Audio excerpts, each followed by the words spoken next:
Welcome to Manager Tools. My directs are too busy, part 2. And the questions this cast answers are, what do I do when my directs say they're too busy? Should I protect my directs when they say they're too busy?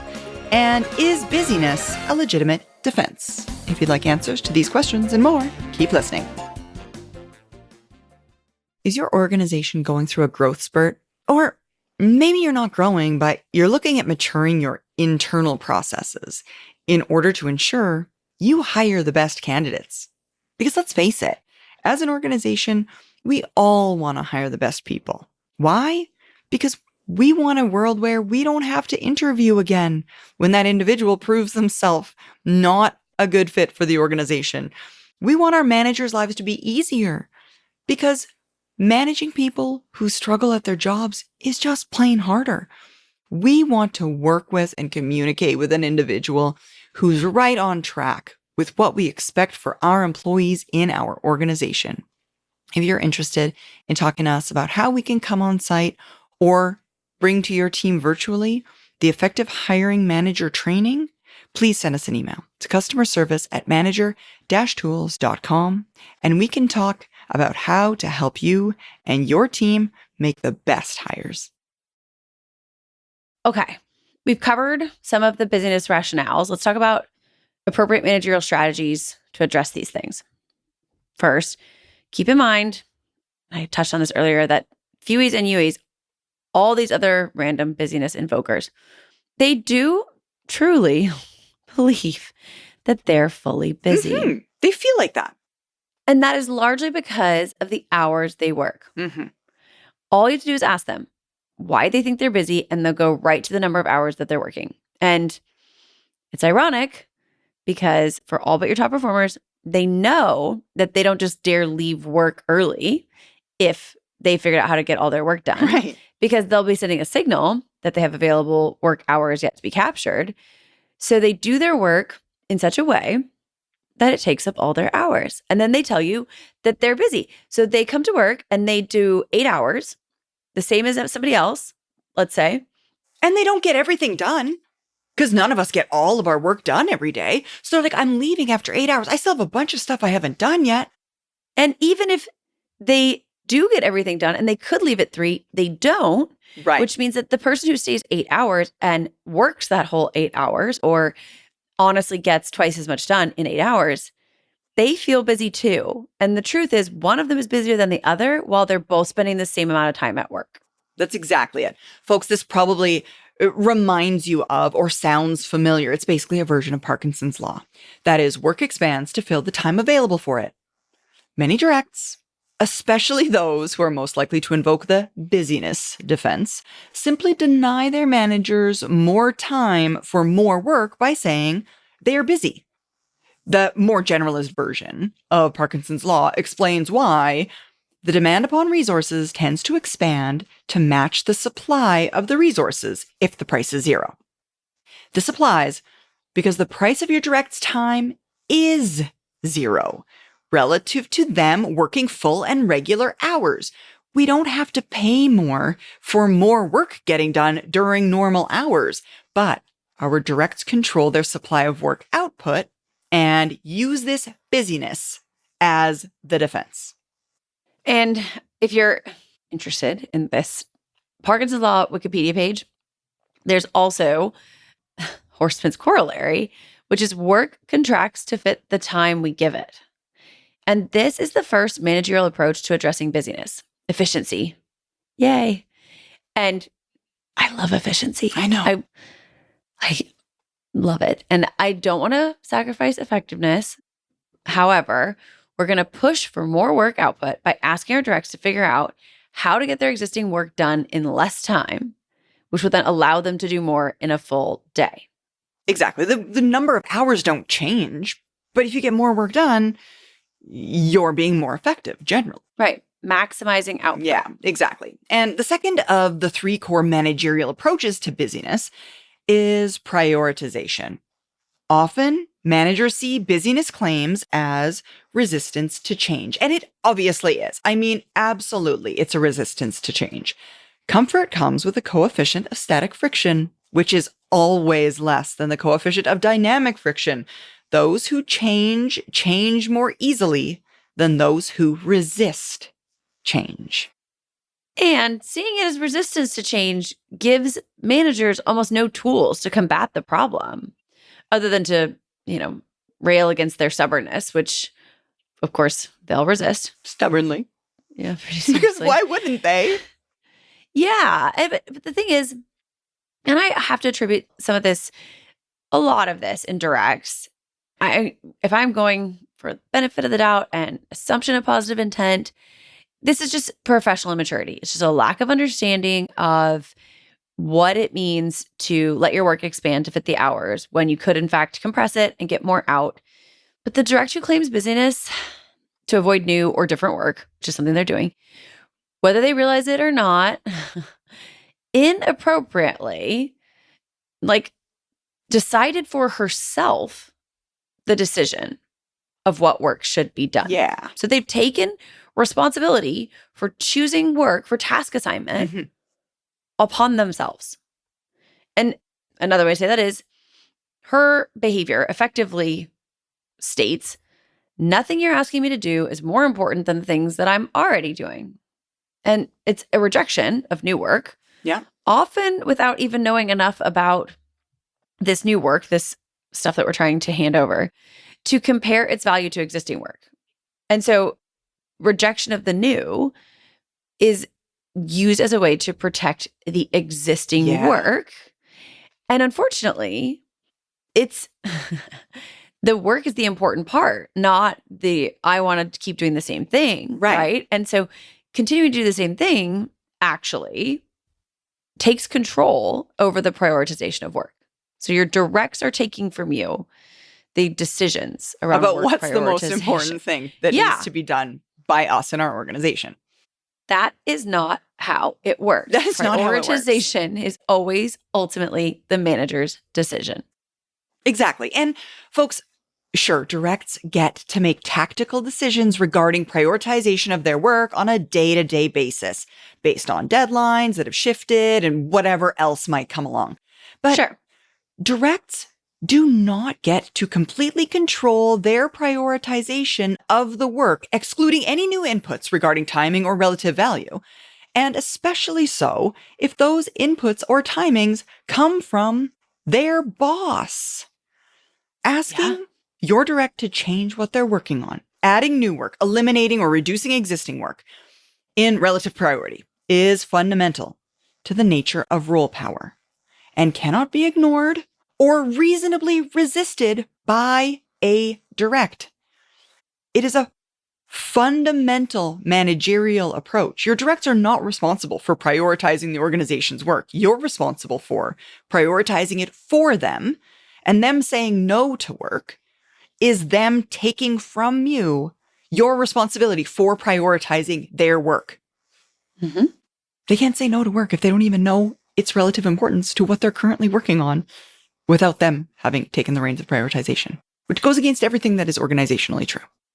I had an interesting conversation about this week, actually, though. So, Adam, if you're listening, you should know if you've tried multiple times to get the prioritization from the levels above you and they've not given you any, decide for yourself and then ask your boss about it and then take it to your directs. You're the manager, don't forget. And the third and final approach to the business defense is the imperative of change.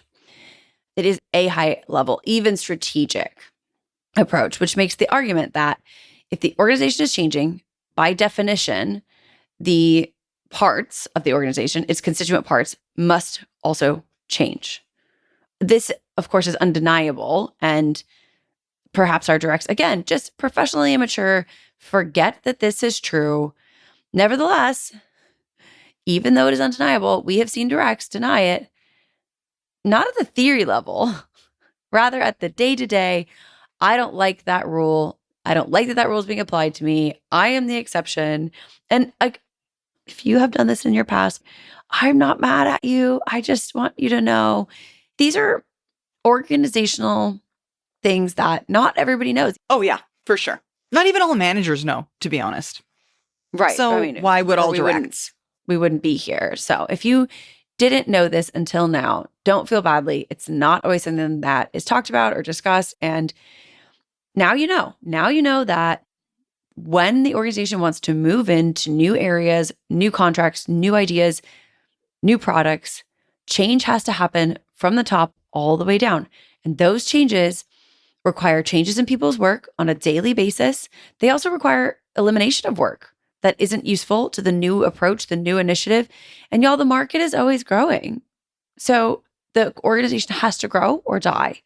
And it can be helpful when you talk to your directs, when you use this approach, letting your resistant direct know, hey, everybody else in the team's workload is changing as well. It's not just you. And honestly, if you wanted to prep for it, you could even address it in a staff meeting, because it's maybe sometimes more palatable to say these things in front of everybody. Hey, we have this new set of initiatives, so that's going to cause some changes in workload. That way, each direct knows that it's happening to everyone. And so they might be more willing. Yeah. And you can assume they don't know. Yeah. I mean, especially if you didn't know till today. Why would they know? It's also hard because I don't know that the people who've used these techniques successfully, most of them I find have used these techniques of the busyness defense for a long time. They're entrenched in it. And so I don't know that the staff meeting announcement is necessarily going to resonate them necessarily. Yeah. Mm-hmm. Oh, this ain't about me. Yeah. That classic. Right. And just something that I find people who use these defense mechanisms have used them successfully for a long time. And the trench that they're in, the foxhole that they're in, is deep. Yeah, that's exactly it. So we've done theory, we've done derivation. Yeah, exactly. Let's start to apply our knowledge to different situations. So let's start with the too busy for one-on-ones defense. If you're a Manager Tools community member, you've probably fully implemented or tried to implement, or at least have been thinking about the implementation of one-on-ones. And if you've tried, whether you've succeeded or whether you failed, at least one and perhaps more of your directs invoked the too busy for one-on-ones defense. Now, they could have been both fewies and youies amongst your troops. It wasn't one or the other necessarily. It could have been, frankly, both at this point. And in light of what we've just shared, and therefore you've just learned, which approaches work best? In our experience, based on watching hundreds of thousands of managers implement one-on-ones, and we would recommend using all of these approaches together. Okay. And because we're usually so direct, you might be wondering why. The answer is because the nature of great managerial success relies on relationship power versus role or expertise power. And that power stems directly from trust. So if you get one-on-ones right, you will become trusted and everything else will be easier. You can use the other parts of the Manager Tools Trinity a la carte. The going will be much slower, though, when you attempt to do so without trust. It's worth it to bet a lot of your chips on the value of Manager Tools one-on-ones. Yeah, I mean, trust goes a long way toward your ability to just have those conversations and have them, to your previous point, Kate, be accepted by other people on the team, right? I trust her, but she's saying probably isn't complete rubbish. So how might it sound? Let's say Clark, your direct, Clark, has sent you a private email saying he's too busy for one-on-ones. Rather than responding with an email, even if that's their preferred style of communication, we would suggest you schedule with him a 30-minute meeting to discuss your plans. Now, with all the irony that you could possibly muster, Clark's going to end up scheduling 30 minutes to defend his unwillingness to change, even though the very scheduling of this meeting proves he is willing to change as long as he's the one who's deciding what he wants to use his 30 minutes for. So he can find 30 minutes for the things he wants to find 30 minutes for, just not the 30 minutes for the things you want him to find the time for the 30 minutes. Right, but we're going to do it anyway. We're going to look at his calendar for the remainder of the week or early next week, pick a time that shows him as available, and send a meeting notification. Mm-hmm. You may choose to include this comment, which is, this is important enough that I want to discuss it face-to-face or on Zoom. Looking forward to it. And in the meeting, you'll do better if you ask Clark to lay out his objections to one-on-ones first. it will probably sound like I'm too busy and I don't think I need it and I'm really busy.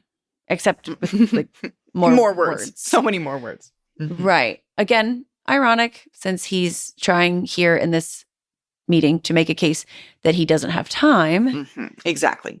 So, folks, what we have next is a script. I'm going to read a script of what you might say as a manager in response to, in this case, Clark's concern.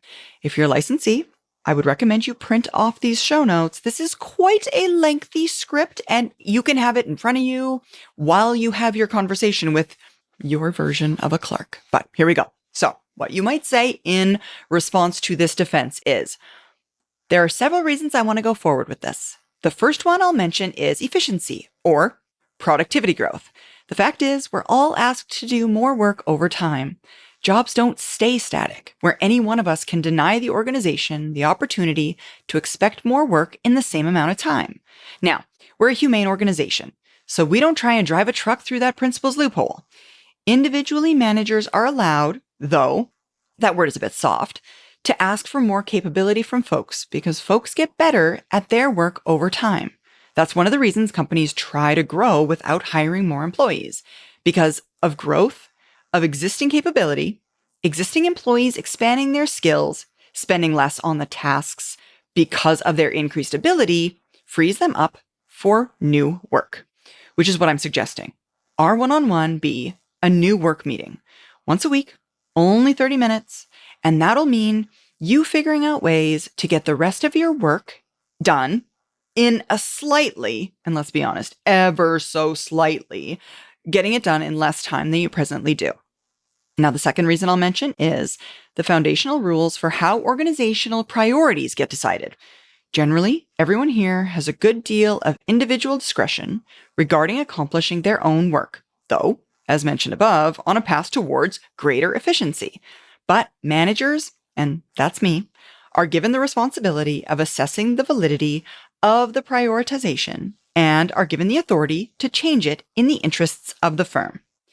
Your interest in not doing one-on-ones is basically an argument about how important they are, and you're assigning them a priority value of 0. But your discretion is not without my oversight. And in this case, I put them at a high enough priority that they make it into our calendars. To be blunt, you don't get total authority to decide what you do and don't, unless you were to choose to quit over a 30-minute weekly meeting, which seems extreme. Third, you and I both know there's an imperative of change that is accepted here. No matter how much we like doing what we're doing today, that can easily and rapidly change based on input from the market, our customers, our competitors, our leadership, the markets, my boss, their boss, etc. I believe what's coming in the future is going to stretch us all, and I want us to have a solid foundation of trust going forward, and building trust isn't rocket science, and it takes time and attention. Finally, I want to mention 2 things about what we're going to do, and I intend to do going forward with one-on-ones, even if you disagree, as sometimes happens. That show how small a drop in the bucket these meetings are. First, I know that part of your concern is how busy you are. I looked at your calendar, and you have a lot going on. And folks, small segue, you might not want to say that if their calendar's perfectly empty. Just a heads up. But that's your calendar for this week and next. I'm not trying to change your calendar or priorities or efficiency now. I've looked at your calendar 5 weeks from now, and it's wide open. All the work you're doing has different priorities, and this is one more piece of work prioritized highly enough to require 30 minutes on your calendar 5 weeks from now. We have time to get ready. Second, I think we have to be honest about what we're going to be doing. This meeting is 30 minutes once a week. If you only work 40 hours a week, the 30-minute meeting with me is only 1.25% of your calendar. And if you work 50 hours a week, and I know sometimes you do, we're only talking about 1% of your calendar. These are rounding error numbers. We spend more time walking to meetings or deleting worthless emails than 30 minutes each week, to say nothing of the fact that the average estimate of waste for most professionals in a week is 30%. That's 15 hours out of a 50-hour week. This one-on-one isn't a burden, and it'll pay dividends for both of us. I hope these thoughts will help you come to our first one-on-one with a good attitude, or at least a neutral one, and we can build on that. Yep. The 1.25% thing gets me every time. I know. And my experience with it is that it's engineers. My most often experience with people saying no is engineers. And the times that I've said to them, this is less than 1.5% of your week, and watched them realize they didn't do the math, it's really fun. It's super fun. It's a little Machiavellian, I understand. So, but it's true. It's math.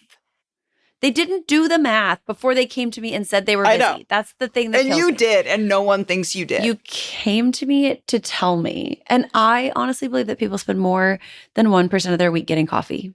And I'm not even trying to take away your coffee. I just want to be clear that you tried to use a defense about time, which is based in numbers, and you didn't do the math before you use the defense. Which if you do it becomes immediately silly. I mean, you just look silly. I'm so sorry, but you do. You look silly. Fighting over 1.25% of your workload in a week. It's laughable. Watching their face when they realize. Okay, so that's how we recommend you communicate your settled decision to do Manager Tools one-on-ones. These are powerful reasons, and they mark a professional approach versus the amateur manager, the average manager saying, well, I'll do it. I'm just going to do it. Which brings us to delegation. People are too busy for delegation, which is a different situation than one-on-ones. We recommend you insist on one-on-ones, as we said earlier. And if you have heard our model for delegation, you have heard the Manager Tools model for delegation is a relationship-based ask. Yeah. Rather not a than a question. Right. It's rather than using your role power to tell them. And we've been doing this whole cast. So since we're delving into underlying organizational principles, it's worth reviewing the difference from a conceptual point of view. First, and you may have heard this, Russ, some people in Ottawa heard it from me this week, there's 3 types of power. There's role power, which represents about 10% of your ability to achieve results. Relationship power, which is worth about 85% of your results ability. And expertise power, which is 5%. Relationship power is why people care who plays golf with the CEO. And expertise power is why, in my experience, engineers go to meetings so that they can be the smartest person in the room. And okay, role power exists. We agree. Yeah. And there are times we use it as above when we ask our directs to attend one-on-ones, regardless of their preference. It is not the end all and be all that inexperienced managers think it will be. I know somebody who wants to be a manager. And they said to me probably 8 months ago, Kate, I really want to be a manager. I think about it. I just think, gosh, it's going to be great. I'll be a manager and I'll have a team and I'll tell them what to do and they'll do it. Yeah. Good luck. I didn't want to crush their dreams. I don't. Well, so I do it every week, dude. No yes, offense. but this is like a friend and it was a Saturday. Right. It's a Saturday. Yeah, and we're at their house. I'm just not trying to be mean in your own home. So I said, I can see why people sometimes want to be managers. That's what I know. And I was grateful that, they were more talking to talk rather than they weren't listening to too much. So it was okay. So role power and relationship power. Exactly. And they each have different primary modes of asserting one's power. When a manager uses role power, she invokes the power of the organization, which the organization has rightly granted her, though it is limited. In fact, role power is a very specific thing. It means the right to speak with the power of the organization. It's linked conceptually to the idea that a direct cannot ask for confidentiality, because when a direct is speaking to their boss, they're speaking to, by definition, a representative of their organization. So you can see where this is a necessary logical corollary to bosses speaking to us with the power of the firm. And when a manager invokes role power in assigning tasks or work or making decisions about priorities, which we sometimes do and recommend, as with one-on-ones, he or she tells the direct what to do or how things are going to happen. This is a necessary part of managerial power and best used, honestly, sparingly. The boss who only uses role power misses out truly on the power of trust and has a much smaller kit bag to throw and use to increase effectiveness in your team. It's a lot less useful because it's funny, isn't it? The people assume role power is so big, and once you use it, you realize it's quite small. Yeah, And the when more you have it, use you're like, oof. the smaller it is. Mine's broken. Mine's broken. It's really There's kind of too that bad. moment when you become a manager, you're like, wait a minute, they don't just do what you ask them to do? I mean, every time my boss has ever asked me to do something, I've done that thing. You mean you can't just ask the people on your team to do it and they'll do it? No, you thought it worked that way. Congratulations. It doesn't. And folks, when managers use role power, that is, they tell versus ask in this case, we get what's known as compliance energy. Directs follow our directive because they know they must. But compliance energy generates very little creativity, inspiration, or extra effort. But when managers use relationship power, instead of relying on directing, telling, they rely on persuasion or selling. And when we use persuasion, we ask, we open up the opportunity for commitment energy. Why? Because directs who believe they can say no, honoring their agency as an individual, then bring to the task or deliverable commitment energy. Of course, following our wider guidance, we will have told our directs about the delegation model before we ever used it. And prior to ever using it, we will have stressed that what we're doing is asking a question, not making a statement. We're asking them to do something, not telling them to do it. And we'll also share the principle that ethical managers never ask a question of directs if we don't intend to honor the answer. Said more simply, I suppose. If you say no, I will respect it. I'm not going to veto that. Right. I'll go ask somebody else. Yeah. Good. Florida. Manager Tools is coming south next month. March 26th and 27th, we'll be hosting in Miami our EMC and ECC, 2 days of training focused on effective management and effective communication. March 26th and 27th in Miami. Sign up online at manager-tools.com/training. Come see us. The discussion about commitment versus compliant energy really addresses the conceptual underpinnings of the Manager Tools delegation model. And it brings up our fear, I think, one of the fears that managers have, which is the direct who says no to a delegation. And in this cast, specifically, we're talking about the direct who says no to a delegation because of workload. Mm-hmm. Please do remember that because we're asking, it is okay for our direct to say no to our ask. Otherwise, we'd be chipping away at our relationship. Ask with a role power tell, and soon our directs will learn to simply answer with what they thought we wanted to hear from them, which, as you might imagine, would set alight a bonfire any trust you had already gained through one-on-ones. Why would you want to get rid of all that trust you gained? But here's how to respond to a workload-based decline to a delegation ask. So I asked this individual, would you be able to take over the running of this customer survey project, for example? We would recommend you respond by saying, okay, no problem. If it's too much, it's too much. But suppose we could make this workload neutral. Suppose we could look at your entire workload and either move something to somebody else or just stop doing something. If you're already at peak hours and can't see a way to get greater efficiency in your existing tasks, that's fine. But maybe there's stuff you're doing that I don't know about that I'd rate as having a much lower organizational value than you do. Or maybe there's stuff that someone else would kill to do, but you've already mastered it and you should be challenging yourself in other ways. If we could leave your hours alone, but take something away to make room for this, would you be up for it? And our data shows that if that's your response to, again, the pushback about I'm too busy, the majority of directs, admittedly not all, but the majority of directs gladly accept the delegation because they didn't know that was part of the deal. They didn't know like part of the deal was, I don't have time for this.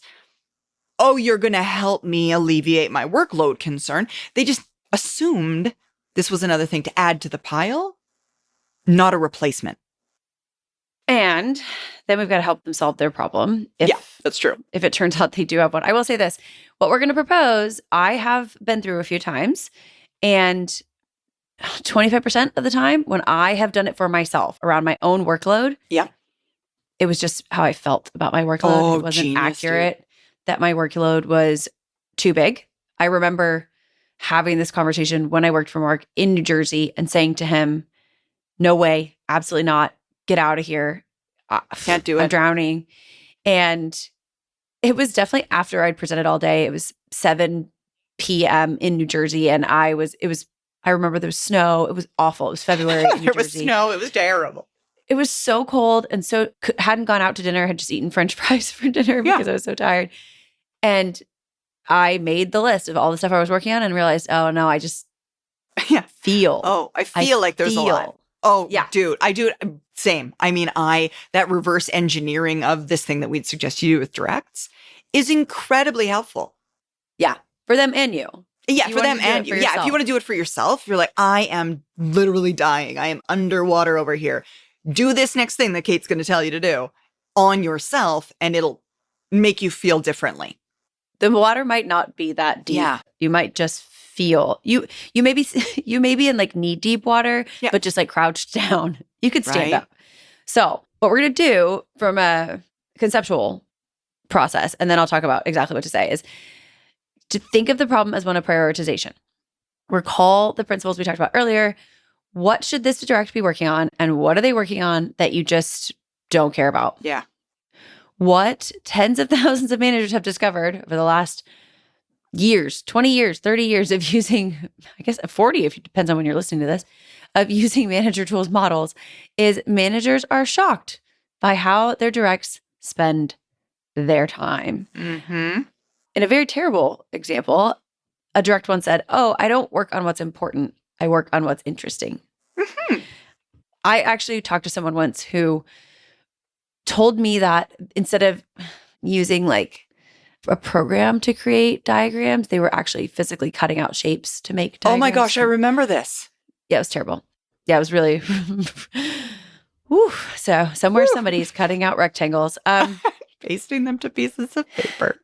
Oh. Okay, so here's how that conversation might sound. And keep in mind, it doesn't have to be immediately following the delegation decline. Yeah, they exactly. may need time to think through all of their work to capture it in the list. So here's what you say. You say, okay, let's start with what you're working on. Best estimates for what tasks and deliverables you own and how much time you spend on them each week.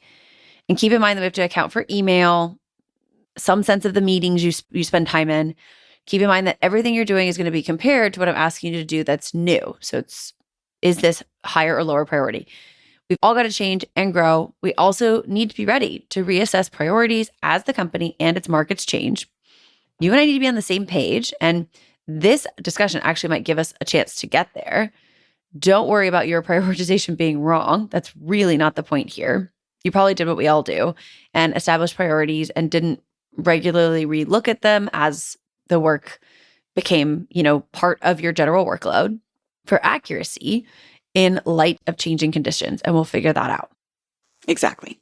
And folks, it doesn't matter whether or not the estimates they provide you are precise. It's incredibly unlikely, in fact, that what they provide you will be precise. What you want to know is what they spend the majority of their time on. Now, a couple of things. One, going back to what Kate and I were saying a moment earlier. We've both done this activity, reverse engineered it, on ourselves, only to discover, wow, I'm actually not that busy. What that means to you is, if you got a direct that says, in response to this provision of a list, says to you, yeah, you know what? I spent some time thinking about it. I can make this work. I really don't need the list. It's okay. It's okay. They're essentially admitting that they sat down and tried to create the list and there were like 6 things on it. So just so you know that, if they refuse to provide you a list, because this has happened to me. Oh, okay. Yeah. If they refuse to provide you a list, it's because they sat down. They discovered what Kate and I both have discovered for ourselves. that there are really not that many things on the list, but they want to keep employing the busyness model that I'm so busy. So their response to you might sound like, hey, you know what? I've thought about it. I can make this fit. I But no don't list. need to do the list. Exactly. They're trying to, again, they're trying to employ this busyness model by not giving you the Sure. insight you've asked for into their workload. Having discovered that their workload actually isn't a problem, they're trying to continue to hide from you this busyness or lack thereof by not giving you full view into how busy or not they are. So I would suggest if they refuse to give you the list, you insist on the list at that point, because That's totally valid. there's some obscurity happening there that is maybe a little bit, you should dig. You should just dig a little Yeah. bit. And I will say my experience with this was not that there wasn't a lot of stuff on the list. It was that I felt that it was more than it was. Like I felt like it was bigger. So that could happen too. And they could show you the list and say, hey, I was wrong. Actually, I made this list and I feel differently now because my experience is if you make the list, you realize Yeah. what's really happening as opposed to just experiencing your feelings of Yeah. stress, which have all kinds of other stuff going on, right? Home life. It's Totally. cold and horrible and you haven't eaten in New Jersey. Right. Yeah. How disorganized your desk looks at the current moment. I mean, there are a lot of things that play into our feeling frantic that make us feel busier than we truly are. And Right. remember, when you and your direct disagree on the relative prioritization of their tasks and the time that they actually spend completing those tasks, your analysis overrules their analysis. And this is a great opportunity for you to share your thinking about how much time they ought to be spending on certain tasks. Many of us accept our own biases and preferences in how we structure our work. But you might discover, oh my gosh, you're spending how much time on what? Oh, dude, you shouldn't be spending more than an hour a week on that. Look at that magical 3 hours. Like you want to remember, you are responsible for this high level prioritization of their work. They don't just get to choose to spend 4 hours on something that you know should only take an hour. They Yeah. love spreadsheets though. So Yeah. Yeah. Oh, yeah. They love spreadsheets. So this gets to the point. There's nothing wrong with taking away something that they love to do, but really isn't as valuable to the organization as it used to be. Some of this stuff could be considered for automation, by the way. We talk sometimes about there's Yeah. automation, delegation, and elimination. So there's something there too. There's nothing wrong with telling them to stop doing something from which there is still value and not as much value as something that's new or different. There's nothing wrong with stopping doing altogether something which is necessary, but not as necessary as what you're asking them to take on. There's also nothing wrong with asking them to stop doing something for a limited amount of time Yeah. to assess its urgency. I find if you ask them to stop doing something and they feel that it's important and no one and you say, you know what, just 3 weeks, just give me 3 weeks of this extra time and then we can go back to it. And if nobody notices for 3 weeks, you're probably cool. That's Yeah. been when I first started working here, there's a report and I was supposed to put it out every Thursday morning. And 1 week I did the fonts. The font was insane. I don't know what I did. I have no idea. But when you opened it, the font had to be something in the 250 Oh, wow. size. It was Like a lot. To Like a look letter at a it was- page. full, and it was an Excel sheet. It was an export it. And to look at it was to be baffled immediately. Yeah. And I produced it. I put it in the folder. Didn't look at it. Obviously, didn't do like a pass to see the issue. I think I meant to do like a command, like a shift command S. Yeah. And instead, or I didn't get it all the way from CSV to Excel or something. Yeah. Something. But I had done it and it was saved. And all I did was the font was just off. Maybe I tried to change the font instead of putting 28. I put 280 or something. Yeah. Sure. Exactly. I don't know. The thing is, nobody noticed. Nobody noticed. And so then the next week I did the same thing and nobody noticed. And 6 weeks in a row, nobody noticed. So it's been 9 years and I haven't done it. So also though, don't do stuff that's going to get you in trouble. I'm not trying to get people in Right. trouble, but it's also not your job to not get in trouble. Right. Yeah. It's your job to get in trouble for the right thing. For the right things. That's the thing.